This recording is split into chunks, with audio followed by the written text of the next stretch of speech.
Hi friends, welcome to Kirti Success Library to all info YouTube channel. நம்ம இந்த வீடியோவில் என்ன பார்க்க போகிறோம் அப்படின்னா கர்ப்பகால ஆலோசனை 4வது மாதத்துலேருந்து 6வது மாதம் வரைக்கும் ப்ரெக்னன்சிக்கு என்னென்ன ஆலோசனைகள்லாம் தேவைப்படும், என்னென்ன காம்ப்ளிகேஷன் இருக்கும், என்னென்ன கம்ப்ளைண்ட்ஸ் இருக்கும் அப்படிங்கிறத பற்றி தாங்க இந்த வீடியோக்குள்ளே பார்க்க போகிறோம்.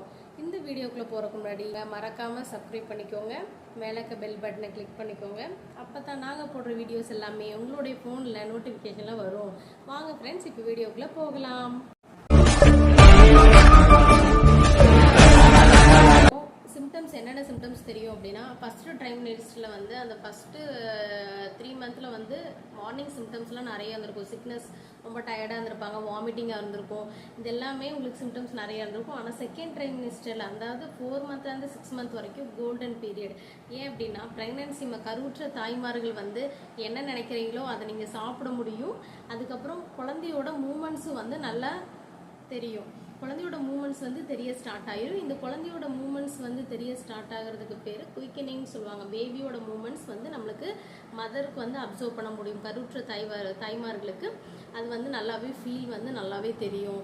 இதே ஃபஸ்ட்டு ப்ரெக்னன்சியாக இருந்துச்சுன்னா உங்களுக்கு 20 வீக்ஸில் அந்த மூமெண்ட் தெரியும். செகண்ட் ப்ரெக்னன்சியாக இருந்துச்சு அப்படின்னா 16 to 18 வீக்ஸ்லேயே அந்த குழந்தை உதைக்கிறதான அந்த ஃபீல் வந்து நல்லாவே அப்சர்வ் பண்ண முடியும். கருவுற்ற தாய்மார்களுக்கு என்னென்ன வந்து கம்ப்ளைண்ட்ஸ்லாம் இருக்கும் அப்படின்னா, கால் வீக்கம் இருக்கும். கால் வீக்கம் வந்து எங்கேயாவது இப்போ பஸ்ஸில் ட்ராவல் பண்ணி போகிறாங்கன்னா அந்த டைமில் கால் கொஞ்சம் நல்லாவே வீங்கிரும். அதுக்கப்புறம் அது இல்லாமல் நார்மலாக வந்து கால் வீங்கும். கால் இப்படி தொங்க போட்டு சேரில் உட்காந்து தொங்க உட்காந்துருக்கும் போது உங்களுக்கு முன்னாடி ஒரு சின்ன ஸ்டூல் மாதிரி வச்சு அது மேலே உங்கள் காலை தூக்கி வச்சு உட்காந்துருந்தீங்க அப்படின்னா அந்த வீக்கம் வந்து கம்மியாகும். இன்னொன்று என்னென்னா, காலில் வந்து படுக்கும்போது பில்லோ வச்சு படுக்கும்போது உங்களுக்கு வந்து அந்த கால் வீக்கம் கம்மியாக இருக்கும். அதுக்கப்புறம் இன்னொரு செகண்ட் பாயிண்ட் என்ன, கருவுற்ற தாய்மார்களுக்கு கான்ஸ்டிபேஷன் இருக்கும். அப்போ வந்து diet plan very important. Diet வந்து கரெக்டாக நீங்கள் எடுத்துக்கணும். டெய்லியும் கீரை அதிகமாக எடுத்துக்கணும். நார்ச்சத்து அதிகமுள்ள பொருட்களை நீங்கள் எடுத்துக்கணும். அதுக்கப்புறம் என்ன பண்ணணும் அப்படின்னா, டெய்லி 2 வாழைப்பழம் சாப்பிட்டீங்கன்னா கான்ஸ்டிபேஷன் ப்ராப்ளமே இருக்காதுங்க. கருவுற்ற தாய்மார்களுக்கு வயிற்றில் வந்து அந்த லைன்ஸ் வர ஸ்டார்ட் ஆகும். லைன்ஸ் வர ஸ்டார்ட் ஆகும்போது அந்த கோடு கூட வரும். ஸ்டிச் மார்க் மாதிரி ஒரு கோடு கூட வருங்க, அது ஸ்டார்ட் ஆகும். அதுக்கப்புறம் என்ன, தொடையிலையும் வர ஸ்டார்ட் ஆகும். அதுக்கப்புறம் உங்களோட பிரெஸ்ட்லேயும் வந்து அந்த கோடு வந்து லைட்டாக வர ஸ்டார்ட் ஆகும்.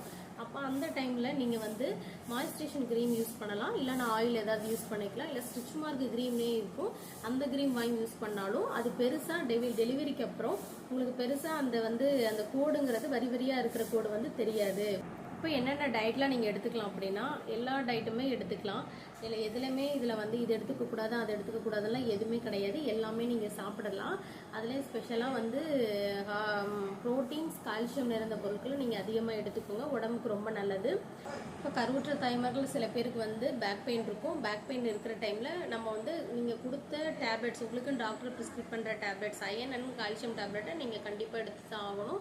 ரெகுலராக எடுத்துக்கோங்க. அதே மாதிரி விட்டமின்ஸ் அண்ட் வெஜிடபிள்ஸ் இதெல்லாம் வந்து நீங்கள் ரெகுலராக எடுத்துக்கிட்டீங்க அப்படின்னா இதில் உங்களுக்கு வந்து பேலன்ஸ் பண்ணுற டயட் நல்லா எடுத்துக்கிட்டீங்க அப்படின்னா அந்த பேக் பெயின்கிற ப்ராப்ளம் வராது. அதுக்கப்புறம் என்ன அப்படின்னா, நீங்கள் செக்கப் போகும்போது ஹெச்பிங்கிற ஹீமோக்ளோபின் டெஸ்ட் பண்ணுவாங்க. அந்த ஹீமோக்ளோபின் டெஸ்ட்டில் என்ன ஆகும் அப்படின்னா, நீங்கள் 10வது உங்களோட ஹீமோக்ளோபின் இருக்கணும், அதுக்கு மேலே தான் இருக்கணும். அதுக்கு இப்போ இன்வெஸ்டிகேஷனாக என்னென்ன பண்ணுவாங்க அப்படின்னா, ஹீமோக்ளோபின் டெஸ்ட்டும் ஜிசிடியும் பண்ணுவாங்க. ஹீமோக்ளோபின் டெஸ்ட்டோட அளவு வந்து 10 இருக்கணுங்க, அதுக்கு கீழே கம்மியாக இருக்கக்கூடாது. ஜிசிடி வந்து சுகர். ப்ரெக்னன்சி டைமில் நிறைய தாய்மார்களுக்கு சுகர் இருக்கும். ஸோ அதை வந்து ப்ரிவென்ட் பண்ணுற அளவுக்கு நம்ம வந்து சுகரை கம்மி பண்ணி ஃபுட் எடுத்துக்கணுங்க. அதுக்கப்புறம் என்ன பண்ணுவாங்க அப்படின்னா, உங்களுக்கு ப்ரெக்னன்சியாக இருக்கிற டைமில் டிடி இன்ஜெக்ஷன் கொடுப்பாங்க. ஃபஸ்ட்டு ட்ரைமன்ஸில் ஒரு டிடி இன்ஜெக்ஷன், செகண்ட் ட்ரைமன்ஸில் ஒரு டிடி இன்ஜெக்ஷன், மொத்தம் டோட்டல் 2 டிடி இன்ஜெக்ஷன் வந்து போடுவாங்க. அதுக்கப்புறம் என்ன அப்படின்னு சொல்லிட்டு, நீங்கள் எக்ஸசைஸ்னால் இதில் பெருசாலாம் எந்த எக்ஸசைஸும் நீங்கள் பண்ண வேணாங்க. மார்னிங் நல்லா வாக் பண்ணுங்கள். யோகா உங்களால் முடிஞ்ச அளவுக்கு சிம்பிள் யோகா வந்து நீங்கள் பண்ணுங்கள், அது போதும். ஸ்கேன் பண்ணுவாங்க, அனாமலை ஸ்கேன் பண்ணுவாங்க. குழந்தைக்கு வந்து ஹெட்லேருந்து ஃபுட்டு வரைக்கும் எல்லா உறுப்புகளும், உடல் உறுப்புகள் எப்படி இருக்குது, சீராக இருக்குதா அப்படிங்கிறது. இதில் இந்த டைமில் ஃபீட்டலோட ஹார்ட் ரேட் நல்லாவே குழந்தையோடது தெரியும். ஸோ இந்த டைமில் அவங்க செக் பண்ணும்போது எல்லாமே குழந்தையோட உடல் உறுப்புகள் எப்படி இருக்குங்கிறது சீக்கிரமாக நல்லபடியாக ஸ்கேன் மூலிமா நம்ம தெரிஞ்சுக்க முடியும். கொடுக்குறதால கால்சியம் அண்டு அயன் டேப்லெட் வந்து ரொம்ப முக்கியங்க. அயன் வந்து உடம்புல ஹீமோக்ளோபினோட லெவலை அதிகரிக்குது. எதுக்காக யூஸ் ஆகுது, நம்ம உடம்புல ரத்த சுவை வராமல் இருக்கிறதுக்கு யூஸ் ஆகுது. கால்சியம் டேப்லெட்டு போன் ஸ்ட்ரென்த்துக்காகவும் டீத் டெவலப்மெண்ட்டுக்காகவும் ரொம்ப யூஸ் ஆகுது.